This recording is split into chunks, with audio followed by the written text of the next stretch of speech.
আজকে যে সাবের হোসেন চৌধুরী কয়টি মামলায় জামিন পেলেন? আজকে সাবের হোসেন চৌধুরীর 6টি মামলা ছিল, খিলগাঁওয়ের 4টি এবং পল্টন 2টি। এই 6টি মামলায় বিজ্ঞ আদালতে আমরা জামিন শুনানি করেছি। আমরা বলেছি যে মামলাগুলো অভিযোগগুলি এই আজকের আসামিরা লাইক করে না এবং এই ঘটনার সাথে সম্পৃক্ত না, এমনকি এই ঘটনা সম্পর্কে উনি অবগত হন। বাংলাদেশ সহ সারা বিশ্বে একজন পরিচিত রাজনীতিবিদ হিসাবে সাবের হোসেন চৌধুরী উজ্জ্বল নক্ষত্র।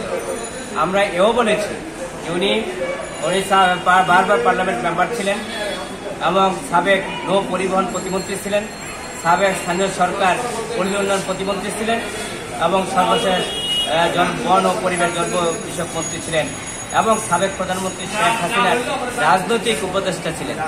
যখন যিনি যে দায়িত্বই পালন করেছেন অত্যন্ত দক্ষতার সহিত, সততার সহিত, নিষ্ঠার সাথে দায়িত্ব পালন করেছেন। উনি একজন দেশপ্রেমিক এবং দেশের জন্য, জাতির জন্য সবসময় উনি চিন্তা ভাবনা করেছেন এবং দেশের জন্য, জাতির জন্য উনি কাজ করেছেন।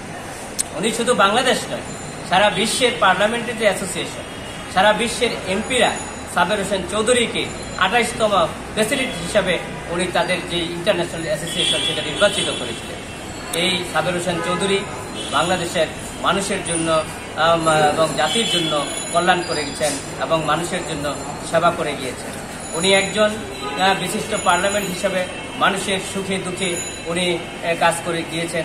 আজকে যে 6টি মামলায় বিজ্ঞ আদালত জামিন দিয়েছেন, এতে করে আইন এবং আদালতের প্রতি মানুষের আস্থা এবং বিশ্বাস বাড়বে এবং জুডিশিয়ালের প্রতি মানুষের শ্রদ্ধা বাড়বে এবং এই জামিনের মাধ্যমেই যে সুবিচার নিশ্চিত হবে, ন্যায় বিচার প্রতিষ্ঠিত হবে এবং আমরা সুতরাং শুধু ব্যক্তি বিশেষে আপনার বিচার হয় না, বিচার হয় অপরাধের উপরে।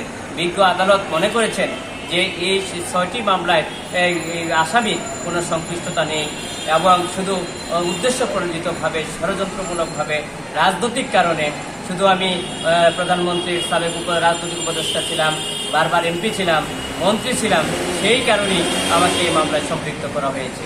বিজ্ঞ আদালতে আমরা বলেছি যে উনি অসুস্থ, গুরুতর অসুস্থ, উনি ডায়াবেটিস, উচ্চ রক্তচাপ এবং ওনার 3টি রিং করানো হয়েছে।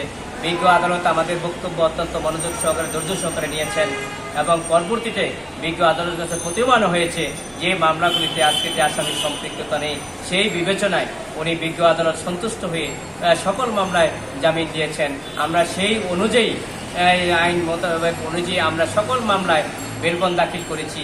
এতে করে এই আমার আসামির আর জামিন উনি বের হতে, জেলখানা থেকে বের হতে আইনগত আর কোনো বাধা নেই। ঠিক আছে, ধন্যবাদ।